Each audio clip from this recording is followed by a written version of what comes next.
Hi everyone, welcome to my channel. My name's Amanda, and this is a vlog of everything in my life after my late autism diagnosis about 2.5 years ago at the age of 42.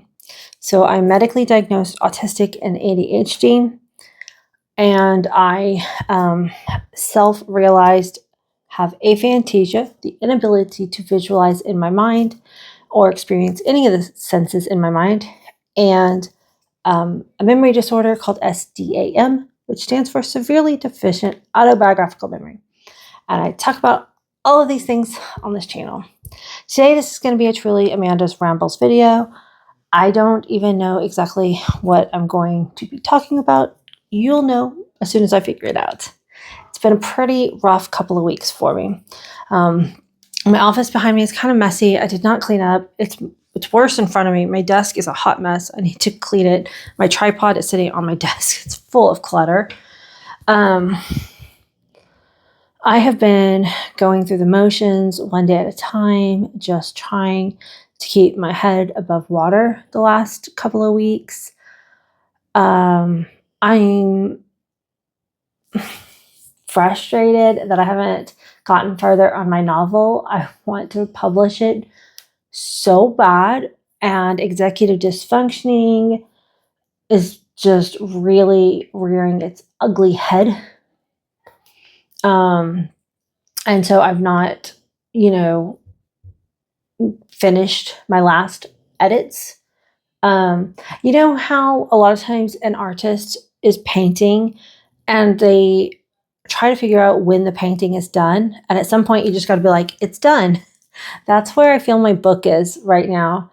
I'm going through one last read, and then I'm going to be like, it's done. That's the best I can do. And I'm really frustrated having to read it one more time, because even though I love my book and I love the characters and I love everything about it, I've read it so many times that I'm kind of tired of it at this point. But I want to give it to the hands of other people so that they can read it and enjoy it for the first time. But I do think it's important for me to do this last edit.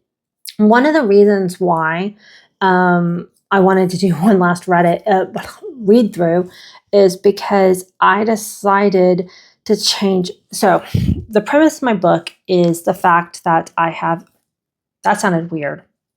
Let me start that sentence over. My book is about this librarian who's autistic and ADHD, and her best friend has DID, dissociative identity disorder, because I want more positive disability representation in media, in books, and there's very little positive DID representation.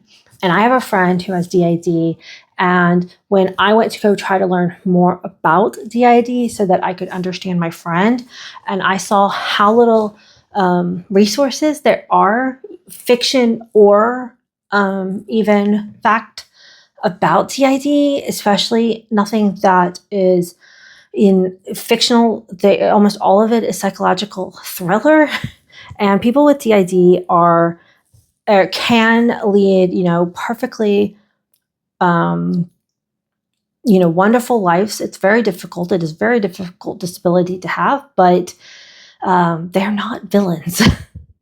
Anyway, so as an autistic and ADHD librarian whose life is based a lot off of not her life, but her personality is based a lot off of me. So in a way, it's like an autobiography through a character, except it's not direct. Like I make up a lot of stuff that is her, that is not me. It is fiction. It's just I'm the own inspiration for my main character. And then my friend with DID definitely inspired my DID character, but again, they're not really similar. I created a unique person with DID. So my main character is scrolling on TikTok, and she comes across somebody who is cosplaying a vampire. This is a rom-com. It's a really lighthearted, romantic, story. And she sees this vampire, and she becomes really intrigued. He's a historian in a way where he's always talking about his history and his past, his lived vampire experience as a cosplayer. She slides into his DMs because she's very intrigued about him, and they eventually meet and fall in love. In which point she learns that he's actually really a vampire. He is not a cosplayer like she thought he was. And like everybody who watches his videos thinks he's a cosplayer. So it's really fun. I love it. There's, some adventure in there. It's heavily character development story. So I put a lot of time to flesh out my characters as much as I can. But one of the reasons why I said that I wanted to do this last read through is because when I was writing the book, I used TikTok, Facebook, Instagram, Discord references. But because TikTok may be banned, Meta sucks, and, Discord is great so far, but because if I'm going to change those, I'm going to change the other one. I did the find and replace, and I created new names for all the apps in my book.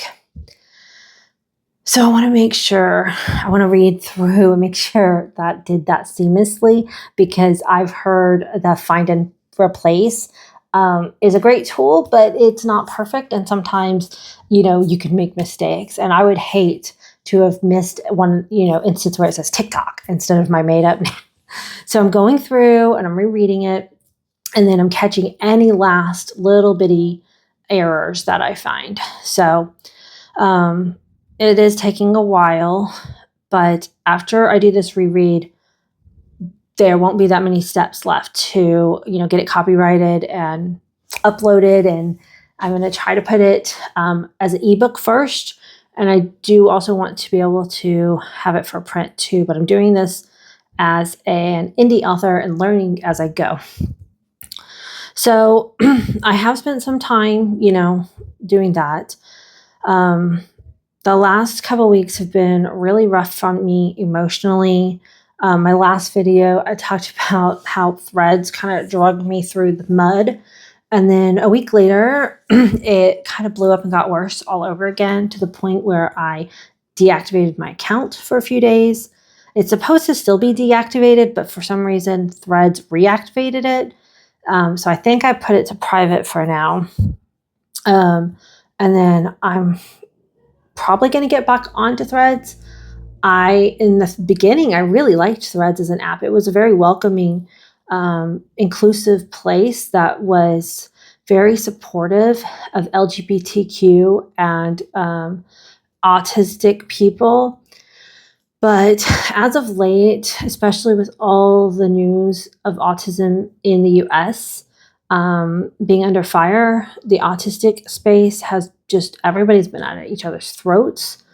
And it's not been a very supportive place, in my opinion. So I don't know if I'm going to continue on or use Threads as much as I used to in the past, because it has not been a fun place to be. And also my Instagram is currently private because the hate just went from Threads to Instagram. I'm not going to go into all what happened in this video. I did that for the last time everything blew up, but I don't want my YouTube channel just to be like, oh, this horrible thing happened on me, over on Threads channel. So, okay. What else do I want to share with y'all that's been going on? So last night, I did a sleep study. I've had a couple of doctors recommend a sleep study to me in the past, and I've always brushed them off because I just don't think I have sleep apnea, but it's not really something you can notice for yourself necessarily. I do know that I snore, which sometimes can be an indication, and but I don't know. I feel like I get enough sleep. I feel like I'm rested in the morning. So I don't know, but because, several doctors recommended it, it is on my insurance. So I'm like, okay, let's do this. And so,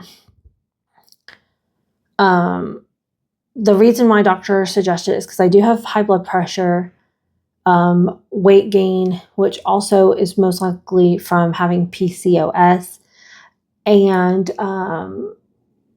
blood pressure. Oh, brain fog. But see, I think that's just ADHD, but maybe not. So I did the sleep study. I'm going to post some selfies that I took last night, just for your entertainment. I hope I don't find out these all over the whole internet. Please don't take screenshots. Oh my goodness. Okay. So it wasn't as bad as I thought it was going to be, and it definitely was not a good experience. Do not recommend if you're autistic. But I got through it, and it took a full hour for them to put all these probes on me. And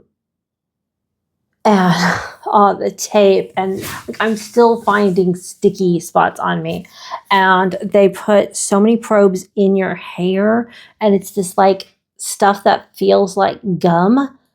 I don't know how it works. It is so gross feeling, but she's separated, and then put it down. And then she marked on my forehead and used a tape measure so she'd have exactly where she's putting all these probes.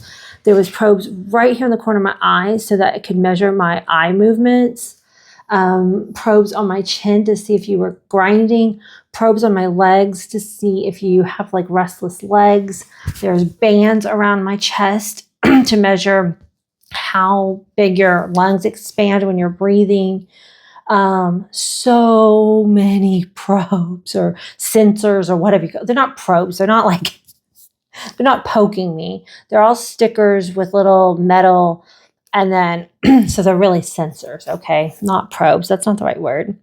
I will say that the sleep center, the sleep technician or nurse, I'm not sure what her title was, she was really great. I told her I was autistic and I had sensory issues. And so she worked with me as best as we could to make this a horrific sensory experience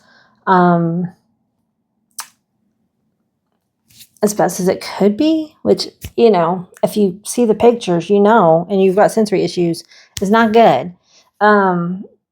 And most of the probes were coming out my back. So you couldn't even, from the pictures I took, you can't even see them all. But it was, oh my gosh. And then trying to sleep and get comfortable with all of that on me. But I did finally get some sleep. They did prescribe a sleep aid to help me fall asleep, thankfully, because I don't know. I don't know how I would have slept otherwise. But I'm really tired today. And, excuse me, I'm glad I got that done. I'm really trying to work on my health because ever since my foot surgery, my health has gone down. Y'all can see it in the videos because at the beginning of my channel, I was pretty much at my healthiest point, and I had a foot injury. I tried to rehabilitate it on my own using physical therapy and massage and what else? I don't know, a couple other things. Ended up having foot surgery, and I've just never been the same since that foot surgery. I don't know.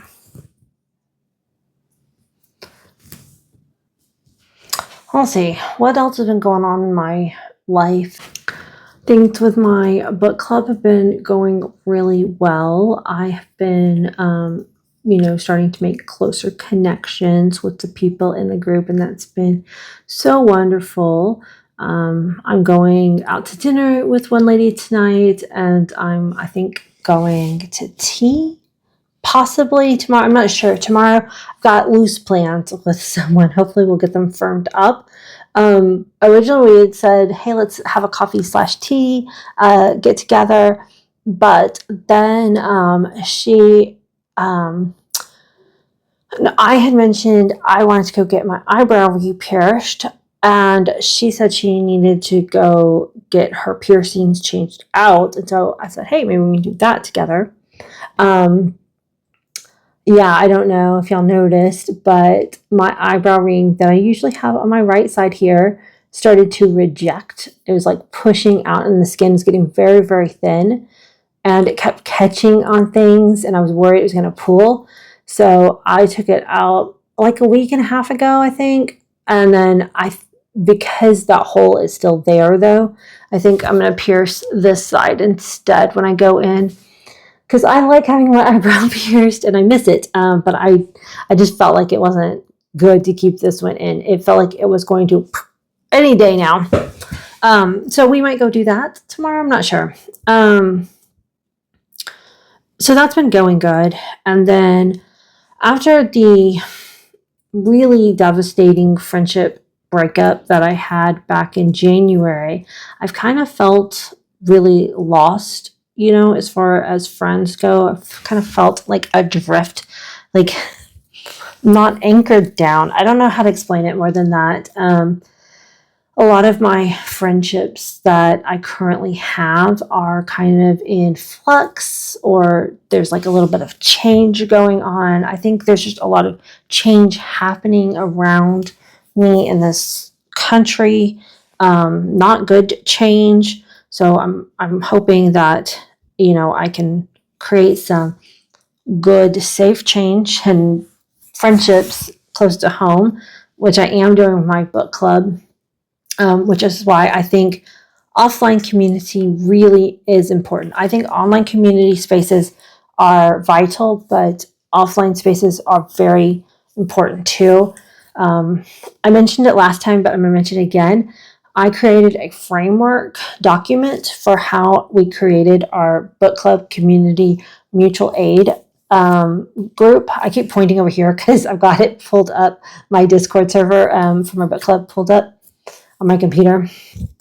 And I will link that framework document down below, and it kind of gives an outline on how you can start a book club like the one that I have, which is very unique book club. If you read the document, you're like, wow, this is very different. It's a book club in name only, really. It's a community of friends. So I'll link that down in the description box below. And then also last week, I started a local micro, how do you say it? Micro local? Local micro? That doesn't sound right. Hyper local, not micro, hyper local Vancouver, Washington autism / ADHD adult Discord group. Because I live in Vancouver, Washington. And we decided to do it hyper local, not because we don't love Portland. We love our Portland neighbors. But in the past, I have created Vancouver, Washington groups, and then they kind of get swallowed up by Portland just because it's bigger. It's a bigger city. But since the idea of this group is to hopefully try to meet other autistic ADHD adults who live in the area, we want to be able to meet up. And unfortunately, even though Portland is literally right there, the bridge traffic makes going into Portland like a full day event almost. And so you can't just like spontaneously like, hey, let's go grab a coffee. You have to kind of like really plan it out. And so Portland can create their own group, and maybe we can have a sister group. That would be awesome, and do things together. But I think keeping them separate is good. And so, Vancouver, Camas, just the little cities near Vancouver on this side of the bridge. So hyper local.